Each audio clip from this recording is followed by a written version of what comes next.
Nii et ma arvan, peateekaart ongi siis väga hea nii-öelda lahti rääkida selles vaates, sest tegelikult see annabki, ma arvan, realistliku, optimistliku pildi siis meie majandusarengu ja kestlikkuse koostoimest. Ja teiselt poolt muidugi surve on päris kõva peale pandud praegu juba sissejuhatustega, et tuleb kokku võtta siis mitmete aastate töö siis peakaardi näol.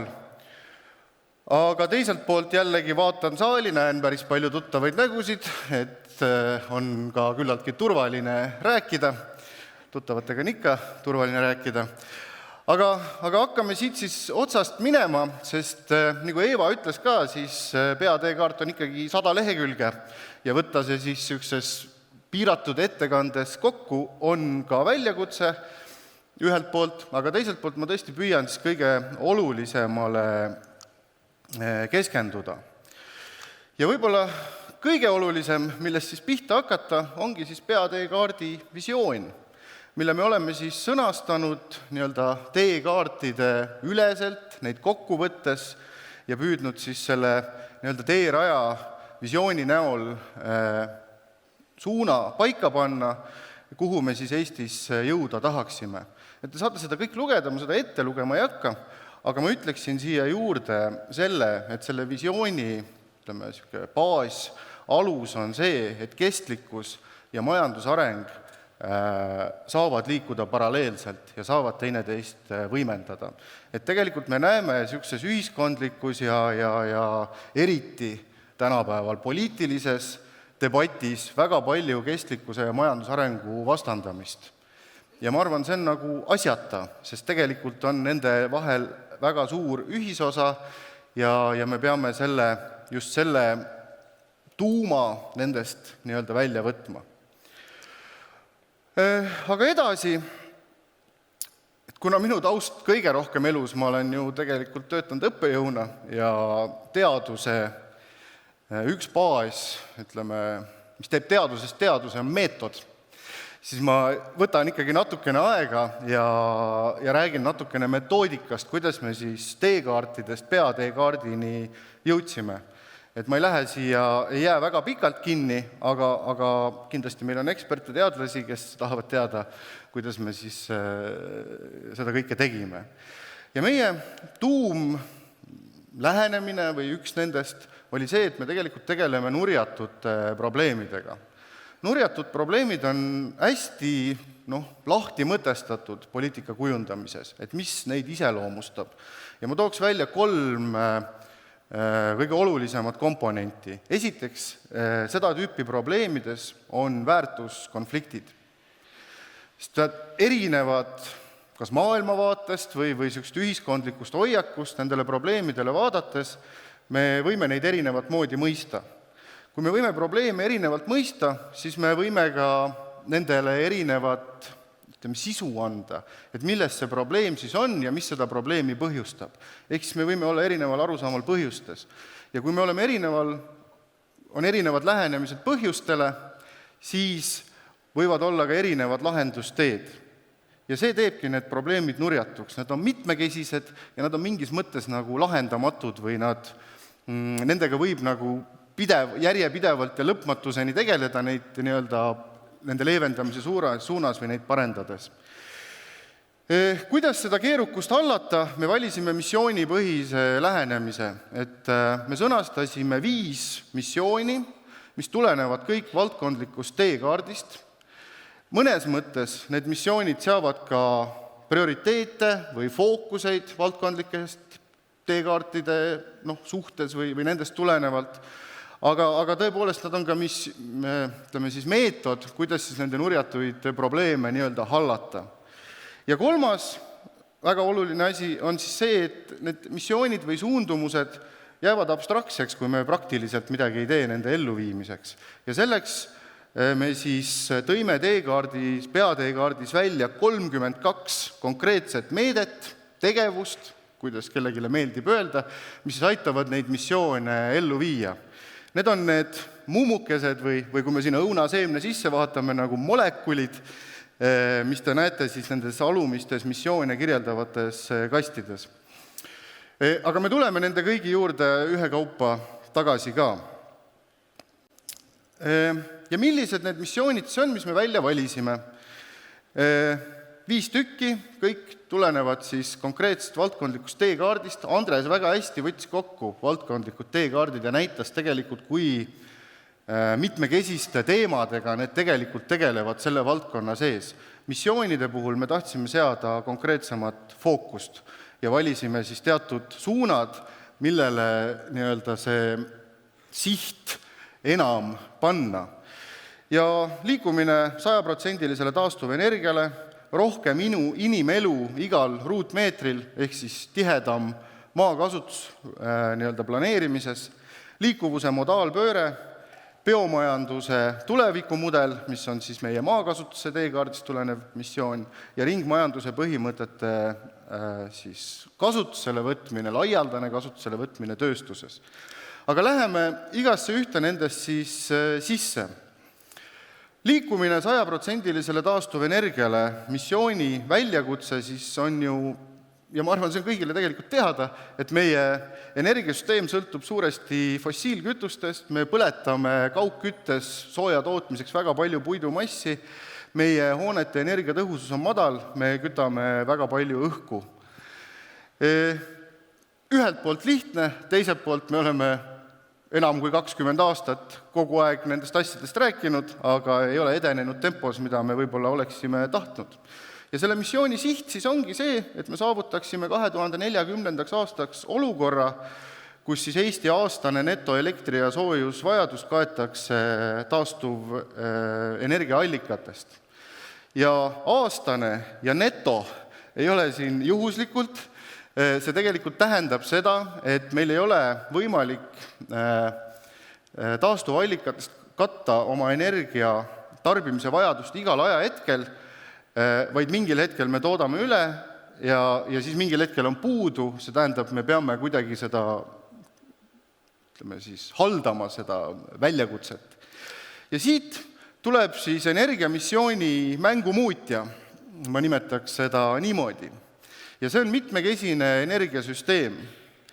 See natukene segane graafik, mis te näete, aga kõik huvilised saavad energia teekaardist seda täpsemalt lugeda, aga mis see nagu kokkuvõte siit on see, et me vajame väga mitmekesiseid energia tootmise allikaid ja mitte ainult, kuna teatud aegadel on meie tarbimine suurem kui see, mida me suudame taastuvallikatest toota, siis meil on vaja ka targalt juhtida oma energiatarbimist ja ületoodetud energiat salvestada, mida siis sellel hetkel kasutusele võtta, kui meie nii-öelda tootmine on piiratud, et kas siis tuult ei ole või on pime. Ja siit võib küsida, et mis siin uudisväärtust on? Ega uudisväärtust ei olegi, see on tõdemus, et me peame need asjad lihtsalt ära tegema. Ja kuidas me siis seda teha võiksime? Ma võtsin siia ettekandesse kõikide nende missioonide puhul välja mõned meetmed, tegevusettepanekud. Peateekaardist, mida ma kindlasti soovitan ka kõigil lugeda, on neid rohkem ja nad on kõik ka põhjalikumalt lahti kirjutatud. Aga energia puhul siis laias laastus 3 tüüpi tegevusi on meil vaja. Esiteks meil on vaja taastuv energia ja teiseks taastuv soojuse tootmise allikaid. Siis meil on vaja salvestusvõimekusi ja meil on vaja tarka energiatarbimise juhtimist kõikidel meie kodudes. Ja siin kõrval loomulikult on siis ja ka meie siis maakasutuse ja bioressursside väärindamise missiooniga seonduna siis biogaasi tootmine ja kasutusele võtmine nii energias kui transpordis. Et need on need ettepanekud ka järgnevate missioonide puhul, mis siis on nendes ülemises reas. Ja alumises reas on mõningaid näiteid siis sellest, mis siis peaks juhtuma mingiks ajaks. Mis siis on muutunud meie majanduses, ühiskonnas? Ja niisamuti võib seda teekaarti või seda ajajoont kasutada siis nende missioonide edenemise hindamiseks. Ja tegelikult seda ma hästi nagu soovitaksin ka teha, et küsimus, mis me nüüd edasi teeme, kui kõik teekaardid on valmis. Nüüd hakkame järge pidama, kas me neid ka ellu viime. Ja ma tõin ka siis välja mõningaid näiteid, mis siis peaks olema juhtunud või kuidas me nende missioonide edenemist saame hinnata. 2030. aastaks me peaksime 100% elektrist ja 80% soojusest tootma taastuvallikatest ja 2040. aastaks jõudma siis mõlema puhul 100%-ni. Kuskil 2030, võib-olla natuke hiljem, meil võiks olla niimoodi, et veerand kodudest kasutab tarka energiajuhtimise süsteemi või vastavaid vahendeid, andureid. Mina ise kasutan neid juba aastaid ja olen väga rahul. Muideks eelmine nädal ostsin need vigurid ka oma emale ja ühendasin ära. Miks? Ja ma ei tee nalja, see ei ole välja mõeldud, see on päriselt. Iga päev kuskil 3-4 vahel, kui järgmise päeva energiabörsi hinnad on selgeks saanud, ema kirjutab need kõik tundide kaupa ruudulisse paberisse ja järgmisel päeval siis planeerib oma elu selle järgi, millal süüa teha, millal pesu pesta ja nii edasi. Ja siis ma mõtlesin, et parem oleks, kui masin teeks seda tema eest ja ta saaks rohkem lastelastega tegeleda. Vaatame, kuidas see asi meil õnnestub. Nüüd lähme edasi. Missioon rohkem elu, inimelu siiski igal ruutmeetril, nii et väiksed vead slaididel tulevad ka kasuks, et mitte mesilasi ja sääski igal pool ei ole vaja, vaid me tegeleme siin põhiliselt inimestega. Ja selle missiooni väljakutse on siis ennekõike valglinnastumine ja sõltuvus isiklikust autost. See küsitlus, mis meil siin enne minu ettekannet oli, et millega te siia tulite, oli ilmekas. 55% tuli autoga, kui mul meelde jäi. Ja see kirjeldabki, ja see on suht väga teadlik, ütleme siis, kestlikkuse ja keskkonnateadlik seltskond, kes siin tegelikult kohal on. Ja selle missiooni siht siis tõesti on saavutada keskkonnasõbralik ja elujõuline ruum, kus siis, ütleme siis, elutegevus, teenuste tarbimine, elukohad, töökohad koonduvad tiheasustatud piirkondadesse. Ehk siis me tegelikult seda ressurssi, mis me oleme nagu välja töötame, kasutaksime maksimaalselt ära. Mängumuutja selles missioonis. Ma tõin Tartu linna arhitekti ühel ettekandel toodud fotod selleks ja see on tüüpiline linna, ütleme siis, elamupiirkond ja see pilt peaks olema Raadilt Tartust. Ja mida me siin näeme? Väga palju tühja ruumi, väga palju parklaid, mis seisavad enamasti jõude. Ja kuidas see võiks olla? Siis arhitektuurikonkursi tulemusena samale piirkonnale üks visioon, linnaruum, mis on palju tihedam, palju rohelisem, palju säästva liikumise, jalakäija kesksem ja tegelikult ka siis samaaegselt keskkonnasõbralikum. Ehk siis me seda ressurssi, mis meil teenuste tarbimiseks, avaliku ruumi toimimise, ütleme siis avaliku ruumi kujundamiseks on kasutame maksimaalselt ära ja raiskame vähem. Nüüd, kuidas seda siis saavutada? Jällegi mõningaid näiteid ettepanekutest, meetmetest, mis me siis selle missiooni realiseerimiseks oleme välja valinud teekaartidest. Ehitusõiguse või arenduste laiemalt läbimõtestamine siis nendega seotud süsiniku heitmest ja ressursikasutusest. Kehtestame need standardid, mõtleme selle läbi, selle tulemus saab olema see, et me teeme arendusi, mis on vähem ressursse kulutavad. Siia kõrvale liikuvuse ja arenduste läbimõtestamine, et sinna, kuhu me teeme uued elamupiirkonnad, kas me sinna pääseme ka ühistranspordiga ligi, kas seal saab mikromobiilsete liikumisviisidega liikuda, kas seal on kergliiklusteed. Jällegi väga pikalt arutatud asi, aga me endiselt oleme seal, et need uued arendused tulevad ja see koos sellega ka sunnitud liikumised.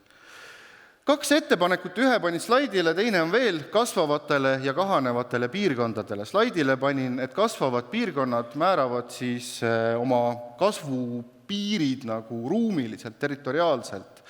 Ja selle mõte on see, et kasutame ära seda ruumi, avalike teenuste asukohti ja töökohtade asukohti ja nii edasi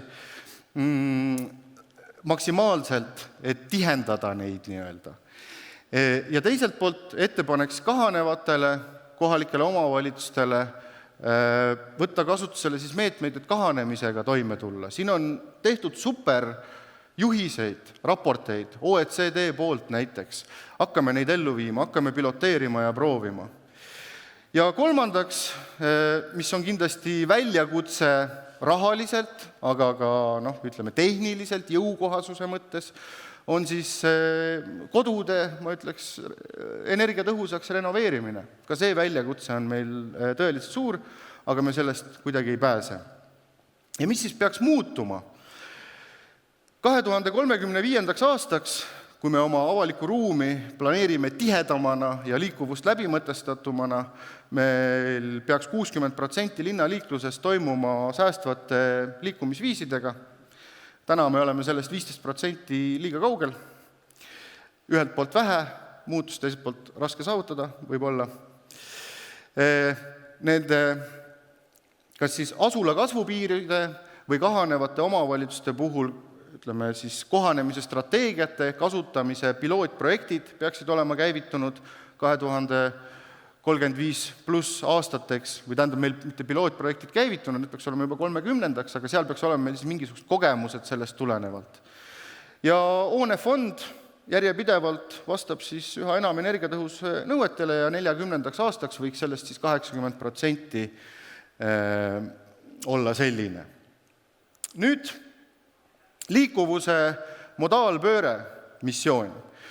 Väljakutse, üllatus, 2/3 inimestest liigub igapäevaselt isikliku autoga, siin meil oli 55%, nii et on natukene teadlikum või eesrindlikum, ja tegelikult me oleme lihtsalt autost sõltuvad.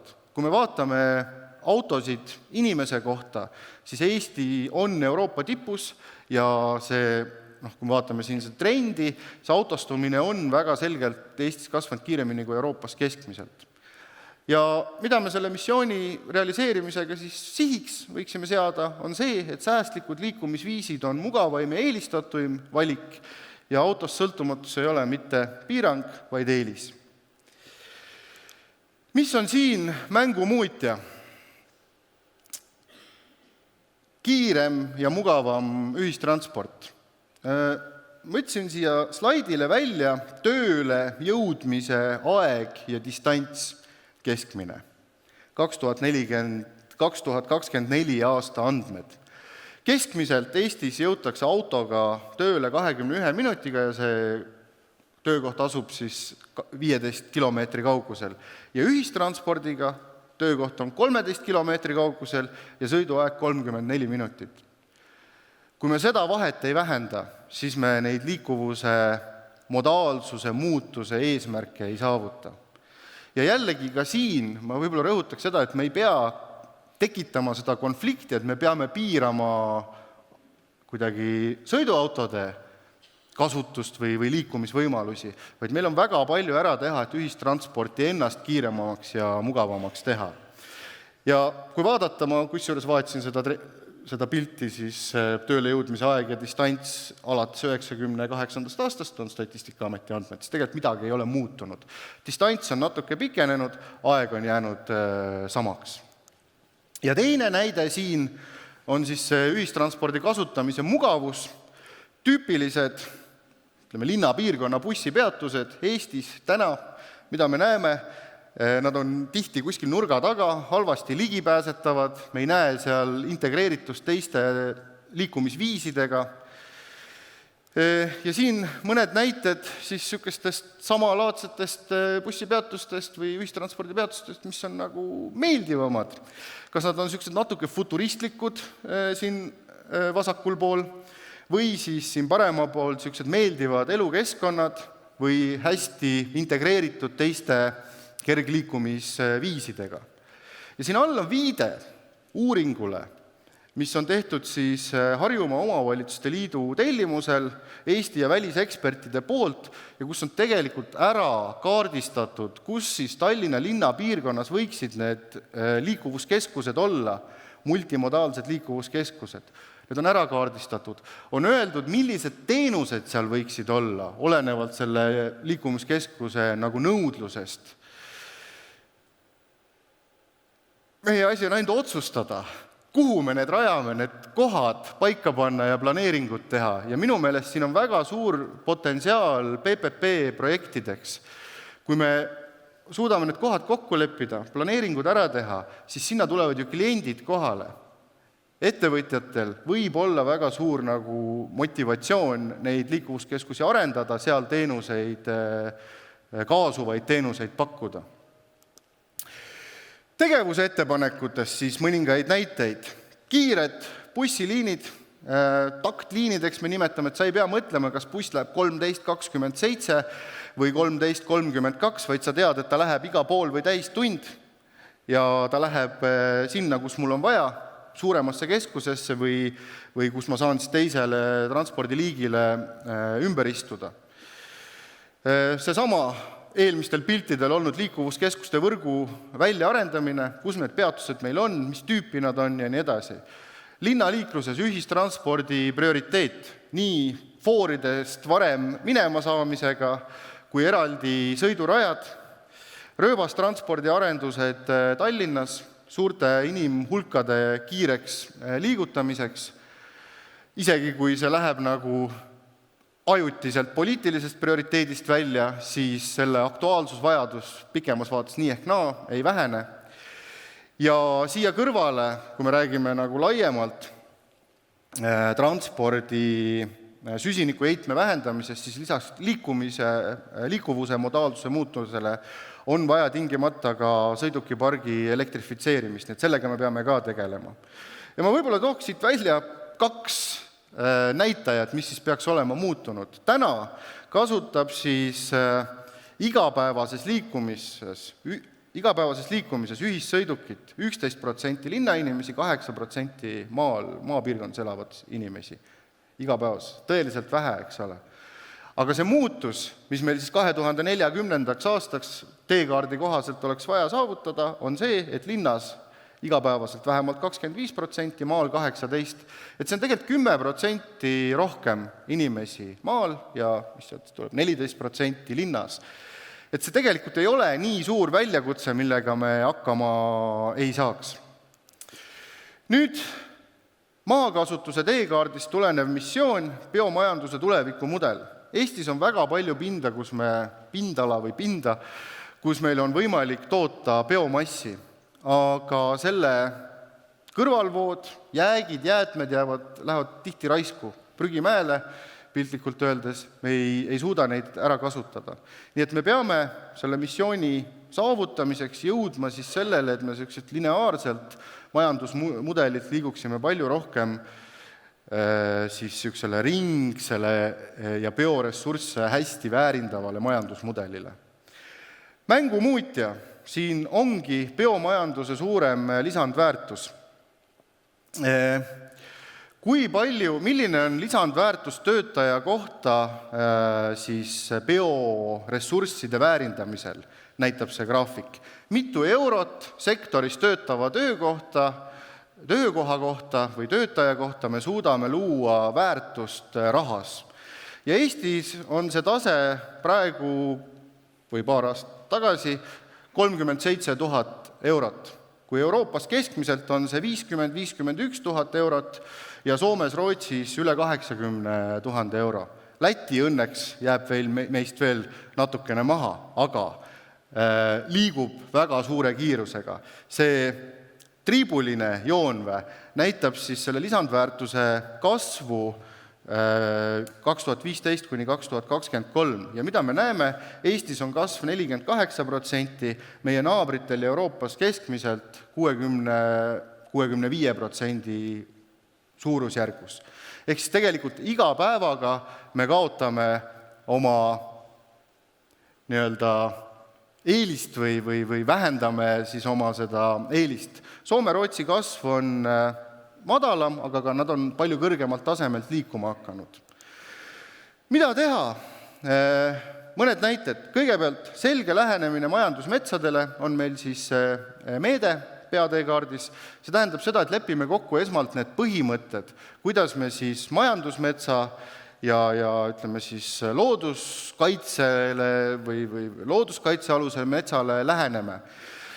lepime need põhimõtted kokku ja siis vaatame, kas me suudame seda otsustada. Miks see vajalik on, et ühelt poolt, et siis ettevõtlus, majandus, tööstus teaks, millise hulga ressursiga neil on võimalik arvestada ja teiselt poolt, et meie puidu tagavara ja metsade looduslik seisund ei halveneks. Väärtusliku põllumaa kaitse, põllumajandusmaa kaitse, see on biomajanduse tuumressurss nii toidujulgeoleku, toidutootmise tagamiseks kui ka biotoodete tootmiseks tööstusele. Ja kui me selle nagu raisku laseme, siis meil ei ole enam seda ressurssi kuskilt võtta. Ja kolmandaks, teadus, arendus ja innovatsioon, mida me tingimata peame toetama selleks, et suurema lisandväärtusega tooteid biomassist teha. Ringmajandus tööstuses, meie tööstuse teekaardi projektist tulenev missioon. Ka siin on ressursi tootlikkus meie põhiväljakutse, et see on 2,5 korda väiksem kui Euroopas keskmiselt. Ja me peame jõudma selleni, et ringmajandus saab või ringmajanduse praktikad saavad normaalseks Eesti tööstuses. Mängu muutjaks ongi, üllatus, suurem ressursi tootlikkus, et täna Eesti suudab umbes 1 euro teha aga 1 kilost materjalist või ressursist toota 1 euro väärtust. Euroopas keskmiselt on see 3 eurot, see tähendab, meie potentsiaal siin ennast tõsta on väga suur. Ka Läti on siin meist ees, nii et see võiks olla meile esimene challenge, Läti seljatada ja siis Euroopa. Ja suurem eeskuju võiks olla seal kuskil Saksamaa tase, see on siis 4 korda kõrgem kui see, mida Eesti täna suudab. Ja kuidas selleni jõuda? Ka siin ei ole need ettepanekud või meetmed sellised, mis ei oleks meile jõukohased. Esiteks, oskame paremini, teeme selle materjali ringluse andmebaasi, saame paremini teada, kus meie toore tuleb, kus ta on kellegi jääk, mingi tööstuse jääk ja mida keegi teine tööstus siis saab nagu sisendina võtta. Võtame selle pildi ette omale, teeme selle, kus meie toore ja ressurss asub. Teiseks, panustame teadus- arendustegevusse ja innovatsiooni, et teha suurema lisandväärtusega tooteid. Ja kolmandaks, edendame kesklike muutuste juhtimist. Ja me võiksime siis 30. aastaks jõuda selleni, et ringmajandusega seotud load ja aruandlus käivad 2 korda kiiremini kui täna, ehk siis seda bürokraatiat nagu märkimisväärselt vähendada. Ja nüüd aeg on otsas, juba natuke on isegi üle läinud, aga ma võtan ikkagi selle minuti või paar selle viimase slaidi jaoks, et mis see põhisõnum on, et te vaatate ka neid missioone ja neid ettepanekuid, siis need ei ole sellised, mis ei oleks meile jõukohased, need on realistlikud. Aga need missioonid annavad ka selle optimismi nagu suuna, nii nagu meil see küsitlus oli. Ja mis me siis tegema peame? Lepime nendes missioonides kokku. Need on poliitika põhimõttelised suundumused. Nii kui Eeva ütleb, et peaministri laual peaks need olema. Et paneme need paika, liigume nende missioonide suunas. Ja nüüd neid tegevusi nende missioonide sees me võime ka ajas muuta, olenevalt, kuidas tehnoloogia areneb, mis meil on jõukohane ja nii edasi. Teiseks, nopime madalad viljad kõigepealt. Siin oli väga palju ettepanekuid, mis ei maksa mitte midagi, vaid vajavad ainult peale hakkamist. Tugevdame juhtimise ja koordineerimise võimet. Näiteks, meil käib koos majanduskasvu valitsuskabinet. Hakkame pidama perioodiliselt ka kestliku arengu kabinette. Tegeleme sellega, võtame selle poliitilise eestvedamise tugevamaks, rohkem kätte. Tagame ettevõtete konkurentsivõime, loome esmalt analüüsi suutlikkuse, kus me siis seirame, kuidas teistel meie konkurent- ja eksportturgudel majandusarengus edeneb ja milliseid kestlikkuse meetodeid nad kasutusele võtavad. Meil on näiteks Arenguseirekeskus Riigikogu juures, kes võiks seda väga hästi teha, või teeme raamlepingu ülikoolidega. Kasutame meie andmeid paremini, edendame teadlikkust, et me igaüks tarbijana ostaksime ja tarbiksime kestlikumal viisil toodetud teenuseid. Ja viimaseks mis meil tuli üles ka kohtumisel pankade analüütikutega, teeme siis nende meetmete või võtame laiemalt meetmete kulu-tulu analüüsi. Täna teekaartides on meil ka need kulud paljude meetmete puhul kaardistatud, aga tegelikult need on väga tihti investeeringud, et seal on ka pikaajalised tulud nagu teisel pool. Lugege näiteks UK viimast kliimanõukogu siis climate budget, nii-öelda kliimaeesmärkide saavutamise eelarvet ja te näete, see on küllaltki optimistlik pilt, mis sealt tuleb. Ja kokkuvõtteks me peame need hammasrattad nii-öelda panema ühes suunas liikuma. Dekarboniseerimine, avalik ruum, liikuvus, ringmajandus, siin on väga suured sünergiakohad ja see on see, mis neid sünergiakohti peateekaart näitab. Ma tänan teid ja ma tänan, loomulikult peateekaart ei ole minu sünnitus, et see on kollektiivse töö tulem ja ma tahaks ekstra nimeliselt tänada meie seda põhitiimi, kes sellega oli seotud. Esiteks Tõnis Harjus, kes poolel teel andis selle töö mulle üle, ise lükkas selle käima. Teiseks Anni Oviir, kes siis vedas meie ehituse suunda. Andres Veske, kes vedas energeetika suunda. Riina ühesõnaga, kes vedas meie siis maakasutuse suunda ja Andre Aron, kes vedas siis meie tööstuse suunda. Suured tänud tähelepanu eest ja ma kindlasti soovitan, see oli väike sissejuhatus, lugege peateekaarti ennast ka. Aitäh!